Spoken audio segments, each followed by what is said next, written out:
মা, ও মা, তোমার নামটা কি বলো না মা? জন্ম নিবন্ধন করতে তোমার নামটা লাগবে মা। আমাদের এই পশ্চিমবঙ্গে 14 বছরের নিচে গরুকে কুরবানি দেওয়া যাবে না মা। তোমার নামটা বলো না মা, না হলে তো ফর্ম ফিনিশ হয়ে যাবে মা। সেজন্য ওই জন্ম নিবন্ধন বানাতে তোমার নামটা লাগবে মা। এ দাদা, সালা মা তো কোনো কথাই বলছে না। মা যদি কথা না বলে আর যদি জন্ম নিবন্ধন না করতে পারি, তাহলে তো মাকে কুরবানি দিয়ে দিবে দাদা। কি আর করা যাবে? মা তো সেটা বুঝছে না। মাকে তো বলতেছি মা নামটা বলো বলো, সে তো বুঝছেই না, আমাদের সাথে কোনো কথাই বলছে না। মা, ও মা, একটু কথা বলো না মা।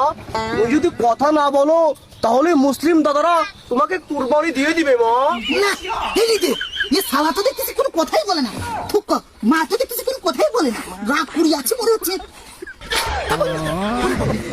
দাদা, মা মনে হয় আপনাকে ঘুষ দিবে। মা খেপে গেছে শালা, কি বলেছেন মাকে? শুনলো তিস মারা দেখে ভালো বুঝে বললুম, নামটা বলো, জন্ম নিবন্ধন করতে হবে। দাদারা যখন পুকুত করে কুরবানি দিয়ে দিবে না, তখন বুঝবি না, বলবি না ছেলেরা ভালোর জন্য বলছিল, শুনলুম না। এখন তো আমার ফগাম পিলিশ হয়েই গেল। ভালো হলো, চলুন।